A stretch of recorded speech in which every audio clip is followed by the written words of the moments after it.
नमस्कार सर्वांना. मंडळी, प्रथम उद्योगिनीमध्ये तुमचं सर्वांचं स्वागत आहे.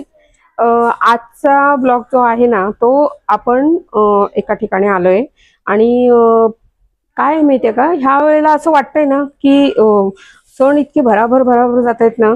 गणपती आले, त्याच्यानंतर नवरात्र झालं, दसरा झाला आणि आता आपल्याला वेध लागले ते दिवाळीचे. आणि मग दिवाळीचे म्हणजे अजून एक 8-10 दिवस आहेत शिल्लक. पण त्याची तयारी, त्या दृष्टीने जे दिवाळीचा फराळ बनवण्याचे जे व्यवसाय आहेत छोटे छोटे, आपल्या खूप मैत्रिणी असे व्यवसाय करतायत, तर त्यांची तयारी मात्र खूप जोरात सुरू आहे. त्याच्यामुळे आजच्या भागामध्ये ना आपण असंच एका मैत्रिणीला भेटणार आहे आणि तिच्या व्यवसायाबद्दल जाणून घेणार आहोत. तर चला. नमस्कार ताई, तुमची ओळख करून द्या बरं. नमस्कार, मी सुनंदा डेंगवेकर, प्राधिकरणात राहते. 26 सेक्टर, प्लॉट नंबर 11. अच्छा, निगडी प्राधिकरण, प्रबोधन सोसायटी. तुम्ही म्हणजे पहिलं काही जॉब वगैरे पण करत होता? हो, मी पोस्ट ऑफिस मध्ये होते सर्व्हिसला.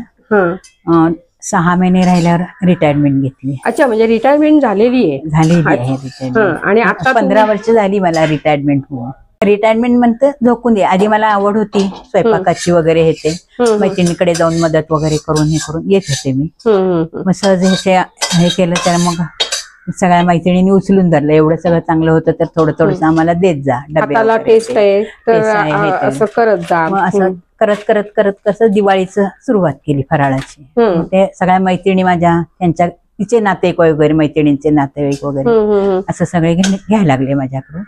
आणि मग रिटायर झाले, मी झोकून दिलं असं. पण मग किती वर्ष झाली आता हा जो व्यवसाय? आता मोठ्या प्रमाणात जो झाला तो माझा 2010 पासून झाला.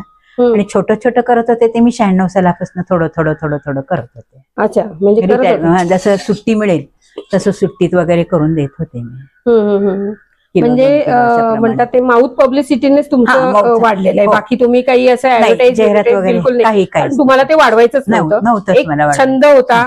हा, आणि घरात आता रिटायरमेंट नंतर शांत राहायचं, त्याच्यापेक्षा आपलं काहीतरी करत राहायचं. आहे, मला पेन्शन आहे. आणि हा एक विचार केला मी की माझ्याबरोबर ह्या 4 सगळ्यांना पैसे मिळतात. एकदम राईट, बरोबर. आणि मलाही हाताखाली कोणीतरी मिळतं, हे होतं. त्यामुळे खरंच छान आहे. म्हणजे तुमच्यावर तुम्ही दुसऱ्यांना रोजगार मिळवून दिलेला आहे. खरंच चांगलं. आणि तो मी जोपर्यंत मला होत आहे आणि ह्या सगळ्या जणी येत आहेत तोपर्यंत मी करणार आहे.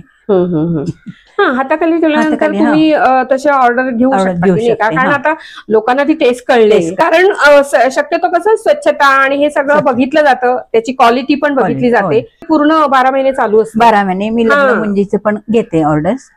50-60 लोकांपर्यंत घरनं करून पाठवते, पॅकेज पाठवते. म्हणजे जाऊन हे करत ना, लग्न मुंजी, रुखवताला काही हवा असेल तर म्हणजे असे जेवणाचे ऑर्डर का? जेवणाच्या ऑर्डर्स, बरं, त्याही पाठवते. त्यांनी येऊन घेऊन जातात. किंवा मग आमचे रिक्षेवाले असतात, ते नेऊन पोहोचवतात. रिक्षेचे बिल पेड त्या करतात.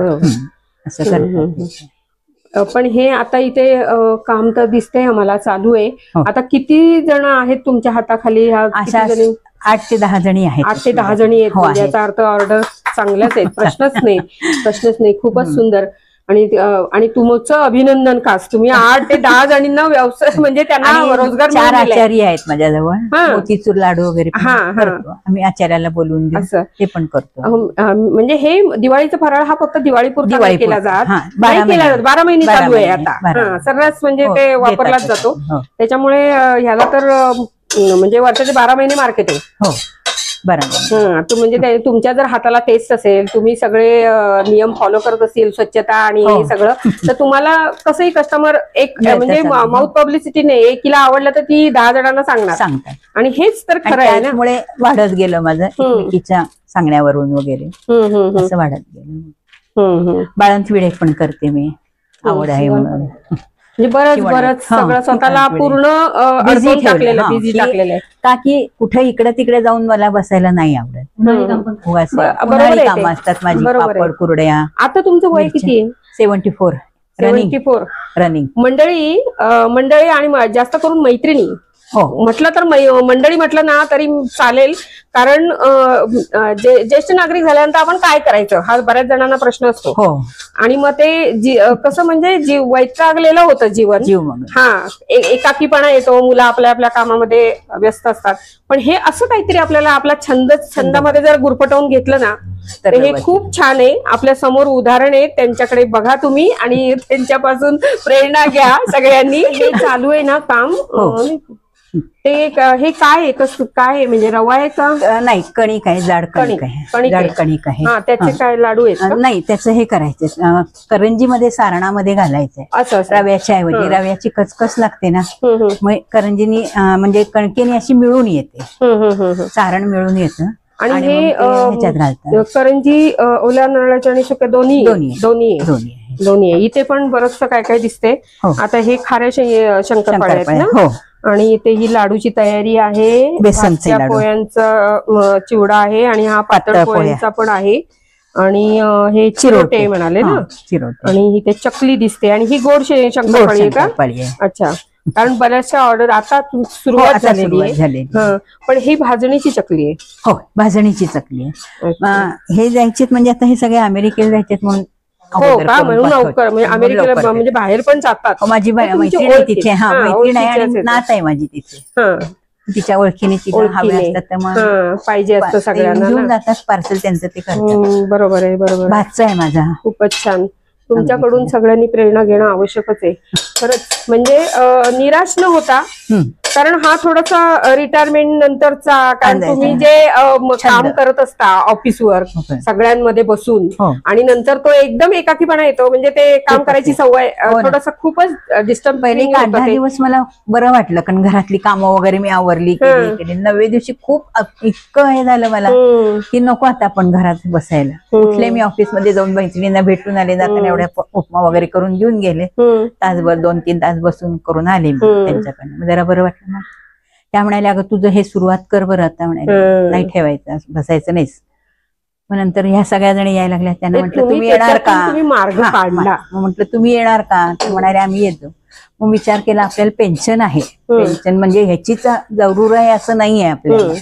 पेन्शन आहे तर म्हटलं ह्या 4 लोकांना पैसे जास्त मिळतात, त्यांनाही मिळतील ना. एक दोघींनी घरं घेतली, एक दोघी मुलींची लग्न केली. म्हणजे तुमच्याकडे कामात त्यांनी घरं घेतली. वा वा वा वा, खूपच छान, खूपच छान. कारण हा ना, प्रत्येक स्त्रीचं असतं ना, आपल्या मुलांचं केल्यानंतर पूर्ण दिवस मोकळा असतो.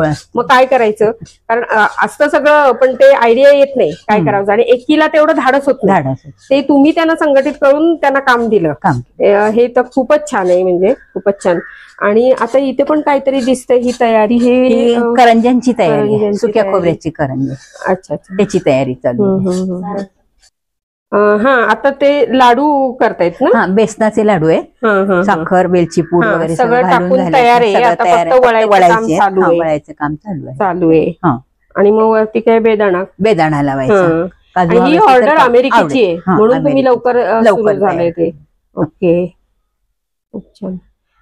त्यांना उद्या 10 तारखेला न्यायचंय, ते घेऊन जाणार आहे. आज आम्ही सुरुवात केली अगोदरपासून.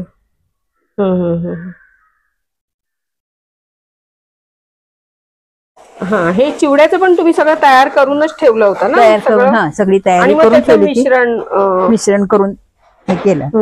म्हणजे सगळं वेगवेगळं तळून घेतलंय ना? शेंगदाणे, काजू. आणि हे भाजके पोहे आहेत ना? हे भाजके पोहे. हा, मग ते पहिले डाएट पोहा म्हणतात. पण मग ते भाजून घेता पहिला? नाही लागत, भाजावं लागत. उन्हात ठेवून पटकन त्याच्यावर उन्हात ठेवलं. उन्हात ठेवायचे आणि चाळून घेऊन उन्हात ठेवले की वरनं नुसतं हे घातलं, फोडणी घातली, तळून घ्यायचे आणि वरनं फोडणी घालायची. पण समजा ऊन, आता फ्लॅटमध्ये राहणारे असतील, ऊन नसेल तर मग? कारण नाही, त्याला भाजावं लागतच नाही, कारण हा भाजलेलाच असतो पूर्ण पोहा. पोहाच पूर्ण भाजलेला असतो. ते पण आपण नंतर तेल वगैरे टाकतो की नाही त्याच्यामध्ये, ते नरम नाही होत? नाही होत असाच. कारण मी स्वतः ते थोडस भाजते अगोदर. नाही भाजाय, कारण तो जर पुन्हा आपण भाजायला घेतला पोहा तर तो असा आक्रसून येतो, म्हणून तो घ्यायचा नाही. म्हणून हा असाच ठेवायचा. हे सगळं असं तळून, म्हणजे सगळं घेतलेलं आहे आणि ते फक्त मिश्रण केलं आता. आणि ह्याच्यानंतर तुमची पुढची ऑर्डर सगळी सुरू होईल. ही करंज्या उद्या होतील, त्याची जायची म्हणून जायचे म्हणून नंतर मग आमची बाकीची सगळी संपूर्ण सगळी तयारी होईल आमची. खूप छान बोललात ताई. फक्त म्हणजे तुमचं उदाहरण खूपच म्हणजे मला तर स्वतःला खूप आनंद झाला की ह्या वयामध्ये रिटायरमेंट नंतर खूप त्रासदायक असतं ते. हो कारण आमच्या घरात सुद्धा रिटायरमेंट झालं आणि आई जे काही सारखे फोन दर आठवड्याला फोन नाही गेला तर बरे असं एकाकीपणा येतोच तो नाही म्हटलं तरी. हो ना. हा तर ते तुम्ही खरंच स्वतःचा खूप सुंदर स्वतःच मार्ग काढलाय. तुमच्याच वयाच्या म्हणा किंवा ज्यांना असं थोडंसं घरगुती म्हणा काहीतरी आपल्या मुलांचं झाल्यानंतर जो वेळ असतो त्याच्यामध्ये करण्याची इच्छा सगळ्यांची असते पण ते ना त्यांना क्लिक होत नाही काय करावं. अशा ना तुम्ही तुमच्याकडून काय सांगाल काय केलं पाहिजे ते? कधी कुणाला म्हणजे स्वयंपाक करायची जर आवड असेल तर काही जणांनी पोळ्या सुद्धा नुसत्या करून देऊ शकतील. साध्या पोळ्या मागतात आजकाल बरेच मुलांना लागतात ना मुलं म्हणा बायका म्हणा सर्व्हिसला जातात त्यामुळे त्यांना पोळ्यांची वगैरे जरूर असते. त्या जरूर असते हे असते तर त्या पोळ्या करून देऊ शकतील. भाजी हवी असेल भाजी करून देऊ शकतील असं. किंवा कदाचित लहान मुलं असतील कोणाकडे लहान मुलं तर ते कोणाकडे तरी अशी नेऊन ठेवायची हे होत नाही ना त्यांची जवळ सोय होत नाही तर ती सुद्धा पाळणा घरासारखं करायला हरकत नाही. म्हणजे बरेच तू म्हणजे गहुले येत असतील तर गहुले करावे. गहुल्याचे 5 प्रकारचे जे मागतात लोक म्हणजे ते खिरीचे ते सुद्धा मागितले हे केलं तर देऊ शकतो आपण. घरी बसल्या बसल्या आपण ते काम करू शकतो. म्हणजे प्रत्येकीला स्वतःला काय येते आणि आपली आवड काय आहे छंद काय आहे उलट तो जोपासला तर सोपं पडेल. हा आणि असा एकाकीपणा जाणवू नये. बिझी राहू आपण बिझी राहू आणि आपल्या बरोबर ज्या कोण येतील त्यांना 1-4 पैसे पण मिळू शकतात. हा आपण हे ठेवायचं उद्देश ठेवायचा सगळं आपल्यालाच हवंय असं नाही. हा ना त्यांनाही काम मिळून जाईल. त्यांनाही काम मिळून जातं. खूपच छान खूपच छान.